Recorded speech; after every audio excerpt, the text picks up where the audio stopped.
আজ 9 ডিসেম্বর আইএনটিটিউএসির প্রতিষ্ঠা দিবস। আর এই বিশেষ দিনকে মান্যতা দিতে আজ কলকাতা লেদার কমপ্লেক্সের শ্রমিক সংগঠনের প্রেসিডেন্ট রাকেশ রায় চৌধুরী শ্রমিকদের নিয়ে শহীদদের উদ্দেশ্যে 1 মিনিট নীরবতা পালন এবং আইএনটিটিউএসির পতাকা উত্তোলন ও শহীদ বেদিতে মাল্যদানের মধ্য দিয়ে যথাযথ মর্যাদায় দিনটি উদযাপন করেন।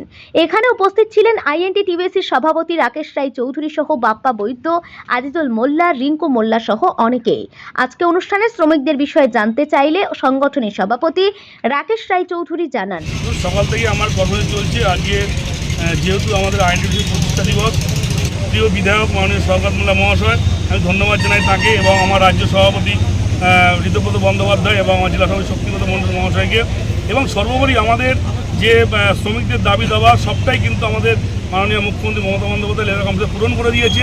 শুধু আমাদের সময়ের অপেক্ষা, আমাদের যে শ্রমিকগুলো আর দুটো শ্রমিক আছে সিএসটিভির, তারা খুব তাড়াতাড়ি কেএমডিএ থেকে সেক্টর 6 হস্তান্তর হবে। আমরা ধন্যবাদ জানাই মাননীয় মুখ্যমন্ত্রী মমতা বন্দ্যোপাধ্যায়। কলকাতা মালিক পক্ষ বলে না, এখানে ক্যানারি যেটা হচ্ছে আমাদের অ্যালুসান, যেটা হিটলারি চালাতো, তাদের সঙ্গে মূলত সমস্যা। সে শ্রমিকদেরকে অকথ্য ভাষায় গালিগালা, শ্রমিকদের প্রতি অত্যাচার হানি আনতো।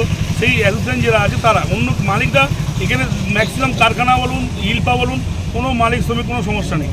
শুধু সিইটিভিতে এই 200 জন লেবারকে ছাঁটাই করার পরিকল্পনা নিয়েছিল এবং মাইনে বাড়ানোর কথা বললে তাদের কথা হচ্ছে কেস কামারি করাবে, এই করাবে, মাইনে বাড়ায়নি। 20 বছর ওপর হয়ে গেছে, তাদের কাছ থেকে বাদ দেবে, এরকম প্ল্যানিং ছিল, কিন্তু সে প্ল্যানিং আর খাটাতে পারেনি।